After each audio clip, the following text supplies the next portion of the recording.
गुल खिले गुलशन खिले खिले गुलदस्ता हज़ार। गुल खिले गुलशन खिले खिले गुलदस्ता हज़ार। आज कुछ कहने से पहले आप सबको मेरा प्यार भरा नमस्कार। તાજેતરમાં જેવી રીતે કેરીની સિઝન ચાલી રહી છે એવી જ રીતે ભરતીની પણ સિઝન ચાલી રહી છે એવું કહીએ તો કંઈ ખોટું નથી।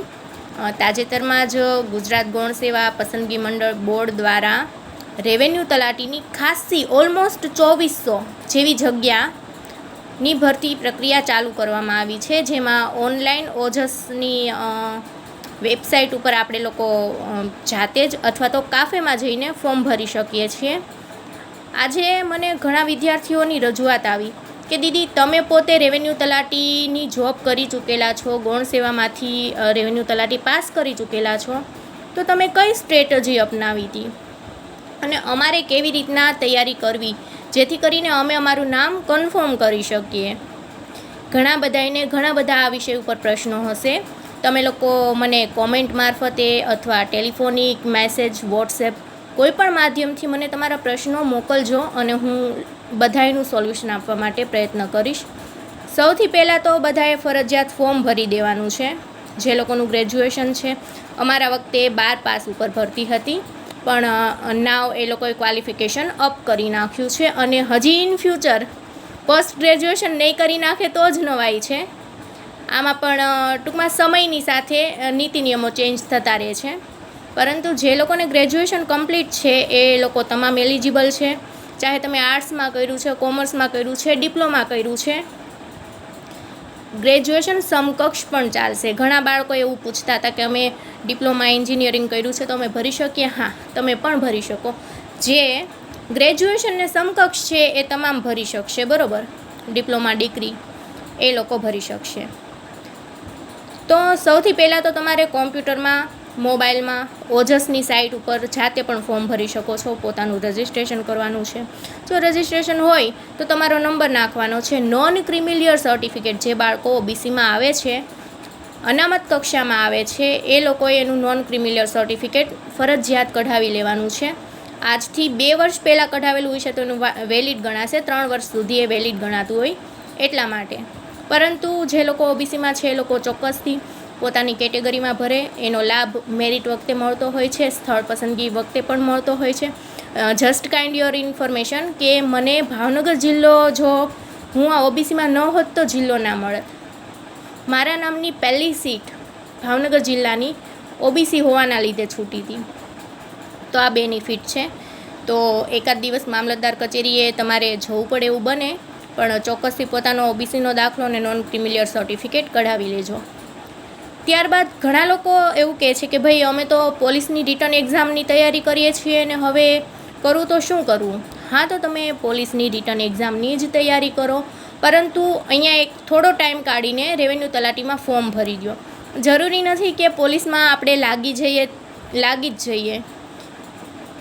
એક પ્રયત્નએ સફળતા બહુ ઓછી વાર મળે છે, વારંવાર પ્રયત્ન કરવા જરૂરી છે, નથી મળતી એવું નથી કહેતી।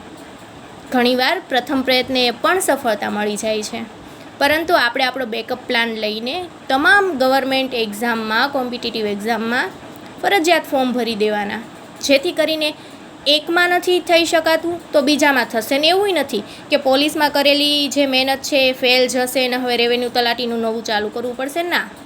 એમાં જીકે છે એ આમાં કામ આવવાનું જ છે, એનું બંધારણ આમાં કામ આવવાનું જ છે, બરાબર? જીકે તો જીકે છે, બંધારણ તો બંધારણ છે, તો બધામાં સેમ જ છે। હા, સિલેબસના અમુક ટોપિક પોલીસમાં કદાચ આઈ થિંક અત્યારે તો નીકળી ગયું છે, પેલું આઈપીસી ને સીઆરપીસી ને એ બધું નીકળી ગયું છે। જે તે ટાઈમે એ બધું હતું તો એ બાળકો કરતા, બંને બાજુ કરતા, પણ અત્યારે તો એમાં પણ ઘણી બધી સામ્યતા આવી ગઈ છે। મેથ્સ છે, રિઝનિંગ છે, તો એ બધું આપણને રેવન્યુ તલાટીમાં પણ પૂછાવાનું છે, બરાબર? તો પોલીસમાં છે એ લોકો 15 દિવસ માત્ર પોલીસમાં ધ્યાન દે, પરંતુ થોડો ટાઈમ કાઢીને રેવન્યુ તલાટીનું ફોર્મ ભરી દે। જે ભાઈઓ બહેનો નવેસરથી ફોર્મ ભરવાના છે, જેનું તાજેતરમાં ગ્રેજ્યુએશન પૂરું થયું છે અથવા તો લાસ્ટ સેમમાં છે ને એની એક્ઝામ દેવાઈ ગઈ છે, એ લોકો પણ આમાં એલિજિબલ છે, તો એ લોકો પણ ફોર્મ ભરી દે। શરત એટલી છે કે રિઝલ્ટ આવી જવું જોઈએ, રેવન્યુ તલાટીના રિઝલ્ટ પહેલાં ગ્રેજ્યુએશનનું ફાઇનલ રિઝલ્ટ આવી જવું જોઈએ, એટલે એ લોકો પણ ફોર્મ ભરી શકે છે, બરાબર? તો ફોર્મ ભર્યા બાદ સૌથી પહેલાં તો આપણે એનો સિલેબસ જોવાનો છે. હવે સિલેબસનો એકો એક ટૉપિક જો આપણે જોવો હોય તો તમે લોકો મને ફોન, કોમેન્ટ કે કોઈ પણ માધ્યમથી, વોટ્સએપ કોઈ પણ માધ્યમથી જાણ કરજો તો હું એનું એનાલિસિસ કરીને તમને સિલેબસ અને સિલેબસની અંદરના ટૉપિક, આપણે લોકો ભૂલ ક્યાં કરીએ છીએ ખબર? સિલેબસ જોઈએ છીએ કે ચલો ભાઈ 15 માર્ક્સનું ગુજરાતી પૂછાશે, 30 માર્ક્સનું જીકે પૂછાશે, 20 માર્ક્સનું પેલું મેથ્સ રિઝનિંગ પૂછાશે. પણ એવું નથી કરવાનું. જીકે પૂછાશે તો જીકેના ક્રાઇટેરિયા કેટલા, ગુજરાતી વ્યાકરણ સાહિત્ય પૂછાશે તો એના ક્રાઇટેરિયા કેટલા. ફોર એક્ઝામ્પલ ગુજરાતી વ્યાકરણ કહી દઈએ એટલે વ્યાકરણ એટલે શું? તો વ્યાકરણમાં છંદ, અલંકાર, સમાનાર્થી, વિરુદ્ધાર્થી, જોડણીથી લઈને એવા 15 થી 20 ટૉપિક આવશે. તો તમે એક ટૉપિક ક્લિયર કરો. મેં મારી જે સ્ટ્રેટજી અપનાવી હતી એ મુજબ કહું છું. વ્યાકરણની એક નાની એવી બુક લઈ લો ને પહેલા પાનાથી છેલ્લા પાના સુધી વાંચી નાખો ને પાસ થઈ જશો એવું નથી. A to Z ટૉપિક તમે તમારી જાતે બનાવો, જેમાં હું તમને પર્સનલી પણ હેલ્પ કરવા તૈયાર છું. પણ મને પ્રશ્નો પૂછજો. તમે પ્રશ્નો પૂછશો તો મારી થોટ પ્રોસેસ એ દિશામાં જશે અને હું એનાલિસિસ કરીને તમને કહી શકીશ. બરોબર છે? તો સૌથી પહેલાં તો ટૉપિક વાઇઝ તમારે આખો સિલેબસ લખી નાખવાનો છે. પછી એ સિલેબસની અંદર પેટા ટૉપિક પાડવાના છે કે જીકે તો જીકેમાં શું આવી શકે, ભૂગોળ તો ભૂગોળમાં શું આવી શકે, વ્યાકરણ તો એમાં કયા ટૉપિકનો સમાવેશ થાય છે, ઇંગ્લિશ વ્યાકરણ તો એમાં કયા ટૉપિકનો સમાવેશ થાય છે. એને માર્કના ભારાંક પ્રમાણે આપણે ગોઠવવાના છે. અને પછી મારા નબળા વિષય કયા છે અને મારા સબળા વિષય કયા છે અને શેની પાછળ મારે કેટલો ટાઈમ દેવાનો છે. કેમ કે સૂત્રો એવું જણાવે છે, સાચું હોય કે ખોટું હોય હું નથી જાણતી, પણ સૂત્રો એવું જણાવે છે કે 2 થી 2.5 મહિનાના સમયગાળામાં એક્ઝામ લેવાઈ જશે અને શક્યતા પણ પૂરી છે. કેમ કે અત્યારે જે કૌભાંડ ને આ તેને એટલું બધું ચાલ્યું છે ને કે હવે આ લોકો ઝાઝો ટાઈમ નથી દેતા. ઝાઝો ટાઈમ દે તો પેપર ફૂટવાના આ તેવા પ્રશ્નો આવે. બરાબર? એટલે આપણે તૈયાર રહેવાનું. પછી એમ વિચારીએ કે હજી તો ફોર્મ ભરીએ છીએ ને, ભીમ 11 કરી નાખીએ, પછી વિચારીએ ભીમ 11 થઈ જાય પછી પાછું હવે થોડું મામાના ઘરે આંટો મારતા આવીએ, પછી નવેસરથી કરીશું. એમ કરતાં એક્ઝામની ડેટ આવી જાય ને કોલ લેટર નીકળે, પછી આમ માથું ખંજવાળે સાલું હવે નેક્સ્ટ યર કરવું પડે, અત્યારે તો કાંઈ ભેગું થયું નથી. તો મિત્રો, લાઈફમાં ચાન્સ એક જ વાર મળે છે અને તમારી પાસે ગોલ્ડન ચાન્સ છે. તમે એને ઝડપી લો. મારી વખતે 2016માં toughest paper of history, toughest ઇતિહાસમાં ક્યારેય ગૌણ સેવામાં આટલું અઘરું પેપર નહોતું લેવાનું. અગાઉ હું પણ 2-3 વાર ફેલ થઈ હતી, મને સીધું પાસિંગ નથી મળ્યું. બરાબર? પણ જે અગાઉ કર્યું હતું એના અનુભવોના આધારે અને એમાંથી થયેલી ભૂલોને સુધારી કાઢવીને ક્યાંક મારે ટાઈમ ઘટતો હતો, ક્યાંક મેં સિલેબસ નહોતો જોયો, ક્યાંક મારું કરંટ અફેર નબળું હતું.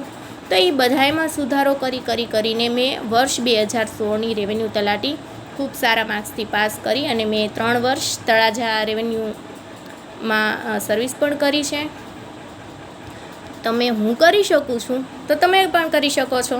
આપણે લોકો મોટા ઉપાડે કહીએ તો છીએ, ઇમ્પોસિબલ જેવું કંઈ હોતું જ નથી. વાત તો સાચી છે, પણ તમે ક્યારેક ઇમ્પોસિબલને ધ્યાનથી જોવો. ઇમ્પોસિબલને પોસિબલ કોણ કરે? તો કે આઈ એમ. શરૂઆત આઈથી થાય છે. એ આઈને ખાલી કેપિટલ કરી દો ને તો મારા સિવાય કોઈ કરી શકે એમ જ નથી. અને હું કરી શકું ને સાહેબ, એવું કોઈ ના કરી શકે. એકવાર તમે તમારી જાત પર ભરોસો કરો. ઘણા વિદ્યાર્થીઓ આવી રીતના મને કહે છે કે દીદી હવે કે શરૂઆત કરીએ છીએ તો આમાં તો ટ્રાય મારીએ, એમ કે પાસ તો નથી થઈએ. ભાઈ કેમ પાસ ના થાવ? તમે એકવાર તમારી જાતને કહો કે તું ફેલ થા ને તો સારા માર્કે થા. 5 માણસો તને પૂછે, હું કરીશ, મારામાં છે તાકાત. અને તમને માત્ર ને માત્ર જ્યારે રેવન્યુ તલાટી દેખાશે ને ત્યારે કોઈની તાકાત નથી સાહેબ કે તમને રોકી શકે બનતા. કોમ્પિટિશન છે, ટફ પેપર હશે, પેપર સ્ટાઇલ અલગ હશે, પ્રશ્નપત્રો અલગ હશે, બધું હોવાનું. પણ તમારા એકના માટે થોડી છે હું દેવા બેસીશ તો મને ટફ નથી લાગવાનું. બરાબર છે ને? તો તમે થોડી તમારી જાત હારે વાત કરો કે હા મારે કરવું છે. એનાથી વધારે તમારી જાતને પૂછો કે મારે શા માટે કરવું છે. ફોર એક્ઝામ્પલ, કોઈ યુવાન કોઈ ભાઈ માટે કહું છું, તો બિચારો કે નોકરી નથી તો છોકરી નથી, તો તમારી જાતને તમે આપો, ટાર્ગેટ આપો કે મારે શા માટે જોબ જોઈએ છે. કોઈક એવું કહેશે કે ભાઈ મારી આર્થિક પરિસ્થિતિ નબળી છે એટલા માટે જોઈએ છે, તો કોઈ એવું કહેશે કે ભાઈ મારો માન મોભો પ્રતિષ્ઠા વધી જાય એટલા માટે મારે નોકરી જોઈએ છે, તો કોઈ એવું પણ કહેશે કે ભાઈ અમારામાં તો મેરેજ નથી થતા, સારું પાત્ર મળે એટલા માટે નોકરી જોઈએ છે. જરૂરિયાત બધાયની અલગ અલગ હશે, પણ એ દરેકનો જવાબ એક જ છે, ગવર્મેન્ટ સર્વિસ. બરાબર. તો વધારે તમારા લોકોનો ટાઈમ નહીં લઉં, કેમ કે આપણે અત્યારે જે વાત કરીને એ કોઈ પર્ટિક્યુલર ટોપિકને લગતી મેં વાત નથી કરી. જસ્ટ આ લોકો મને અમુક ભાઈઓ બહેનો બહુ પૂછતા હતા કે દીદી ફોર્મ ભરાય કે નહીં, શું કરવું, ગ્રેજ્યુએશનવાળા ભરી શકે કે નહીં, ડિપ્લોમાવાળા ભરી શકે કે નહીં, એટલે એના જવાબમાં મેં આ નાનકડો વિડીયો બનાવું છું. ફોર્મ ડેફિનેટલી ભરાય. તમે સારા ઘરમાંથી આવો છો તો પણ ભરો, તમારે જોબની ઘરમાં